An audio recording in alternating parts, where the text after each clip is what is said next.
यावर्षी पुन्हा एकदा हिमवादळ आले आणि मनाच्या कोपऱ्यात 25 वर्षापूर्वीचा एक जुना प्रसंग अलगद जागा झाला.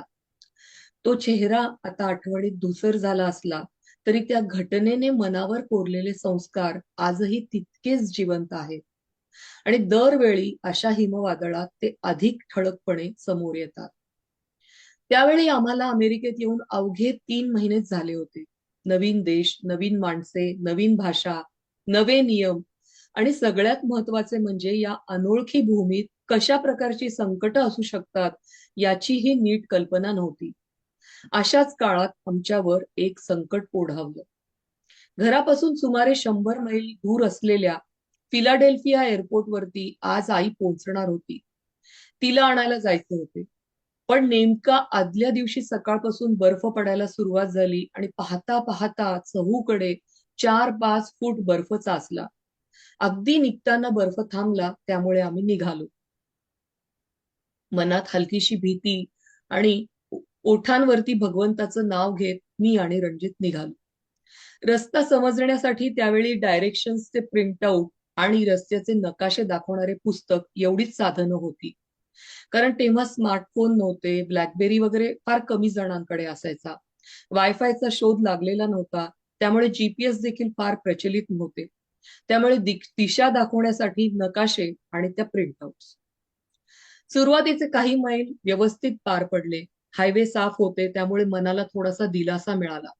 क्षणभर मला मॅप वाचताना काहीतरी गडबड झाली आणि एक एक्झिट आमचा चुकला. त्या चुकीने आम्हाला थेट अनोळखी लोकल रस्त्यावर आणून उभी केले. बर्फामुळे रस्ता आणि आजूबाजूचा मोकळा परिसर काही फरकच नव्हता आणि काही कळेनासच झालं. थोड्याच वेळात पुन्हा जोरदार हिमवर्षाव सुरू झाला, वारा सुटला आणि समोरचे दृश्य अधिकच धुसर झाले.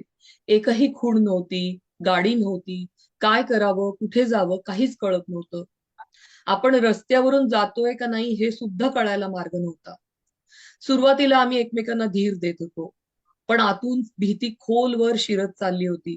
हळूहळू हळूहळू शब्दही कमी झाले, शांतता दाटली आणि मनातून भगवंताचा धावा सुरू झाला. शेवटी कुठे जातोय हे न कळल्याने आम्ही गाडी थांबवली. दूरपर्यंत एक चिटपाखरूही दिसत नव्हतं. सूर्य हळूहळू पश्चिमेकडे जात होता. वेळ हातातून निसटत चालला होता. मनात विचारांची गर्दी उसळली. आई एअरपोर्टवर आली असेल, आम्ही वेळेवर दिसलो नाही तर काय होईल. माझा 9वा महिना सुरू होता.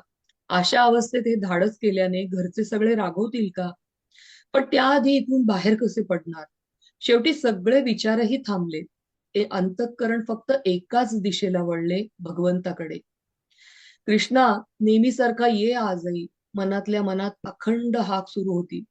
पण वेळ जसा जसा सरकत होता तसा तसा धीरही ढळू लागला. अखेर शब्द ओठांवर आलेच. रडवेल्या आवाजात म्हटले, आता ये बाबा. काय ही परीक्षा? तुझ्याशिवाय यातून आम्हाला कोणीच बाहेर पडू शकणार नाही. लवकर ये.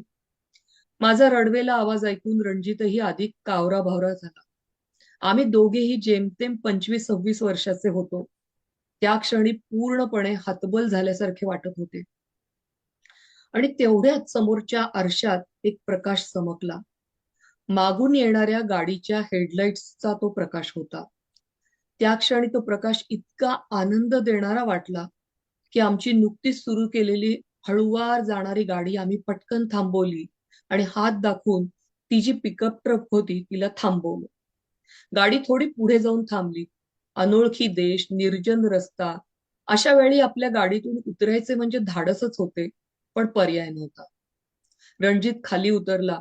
बर्फामुळे फार जवळ जाता येत नव्हते, म्हणून त्या ट्रक मधील व्यक्ती खाली उतरली. साधारण 25-26 वर्षाचा अमेरिकन तरुण होता. गोरा, उंच. त्याने रणजितचं बोलणं लक्ष देऊन ऐकलं. एक शब्दही न बोलता तो पुन्हा गाडीत वाकला आणि काही क्षणातच हातात लॅपटॉप घेऊन बाहेर आला. त्या परिस्थितीतही मनात माझ्या एक विचार चमकून गेला की इतक्या बर्फात, इतक्या निर्जन रस्त्यावरती लॅपटॉप घेऊन, आणि त्या काळी तर वायफाय नसल्याने कसा त्याचा वापरही फारसा व्हायचा नाही. सॅटेलाइटद्वारे कनेक्शन वगैरे असं काहीतरी ऐकलं होतं, पण प्रत्यक्ष अनुभवही नव्हता. तो त्या लॅपटॉपवरती काय करणार असा प्रश्नही पडला. पण बहुधा त्याने काहीतरी नकाशा उघडला असावा. शांतपणे त्यात पाहिले आणि अगदी सहजतेने, आत्मविश्वासाने पुढची दिशा दाखवली. आम्ही मनापासून त्याचे आभार मानले आणि गाडी पुढे नेली. मागे पाहिले तर तो ट्रक तिथेच उभा होता. कोणाच्याही हाकेला तो धावून जात असेल का? म्हणजे जाऊ शकतो, कारण त्याच्यावर कोणाचीच बंधनं नाही. पण या श्लोकात म्हटलेलं आहे, की "अनन्यश्च चिंतयन्तु माम्." आणि मग उगीच एकानंतर एक, एकानंतर एक इतक्या गोष्टी आठवत होत्या, की या श्लोकातील अहम या शब्दावरती ओरखडा मारणारा तो एक ब्राह्मण, त्याची सुद्धा गोष्ट आठवली. जणू काही फक्त आम्हाला मदत करायला तो तिथे आला होता. वातावरणही असे होते, की अवघ्या 5 मिनिटात त्या हेडलाईटचा प्रकाश कुठल्या कुठे नाहीसा झाला आणि उगाच मनात आले, की अदृश्य वगैरे झाला असेल का तो? त्याने दाखवलेल्या दिशेने आम्ही थोडे पुढे गेलो आणि खरंच हायवे सापडला. काही वेळातच दूरवर एअरपोर्टचे दिवे दिसले आणि मनावरचे दडपण हळू कमी झाले. आईला पाहताच सगळा ताण बाहेर पडला. आनंद, भीती आणि कृतज्ञता सगळे एकाच वेळी उसळले. मी अक्षरशः हुंदके देत रडत होते. परतीच्या प्रवासात आई पांढऱ्या शुभ्र बर्फाकडे आनंदाने बघत होती. पण माझ्या मनात मात्र त्या सौंदर्याविषयी काहीच कौतुक राहिलं नव्हतं. मनात एकच श्लोक सारखा घोळत होता. अनन्यश्च चिंतयन्तो माम्. 4 वर्षापूर्वी हा श्लोक पहिल्यांदा वाचला होता आणि खूप आवडला होता. आज त्याचा प्रत्यय आला. मी मनात म्हटलं, मी अनन्य भक्त नाही, तरीही तो आला. असं झालं असेल का? आणि मी मनात त्या सगळ्या श्लोकाबद्दल विचार करत आम्ही घरी पोहोचलो. तो तरुण त्या रात्री भगवंताने पाठवलेला मार्गदर्शक असावा असे अनेकांना वाटले, पण मला आजही ठामपणे वाटते, तो प्रत्यक्ष भगवंतच होता. त्या वादळात मला रस्ता सापडला नाही, पण विश्वास मात्र कायमचा सापडला. मागील 25 वर्षात आयुष्याने अनेक वळणं घेतली, अनेक वादळं दाखवली. कधी तो मदतीला धावून आला, कधी नाही. पण प्रत्येक अनुभवाने त्याच्याबद्दलची कृतज्ञता मात्र अधिकच दृढ होत गेली. कारण त्याच्या नसण्यातही तो असतो, हेही पुढे कळत गेलं.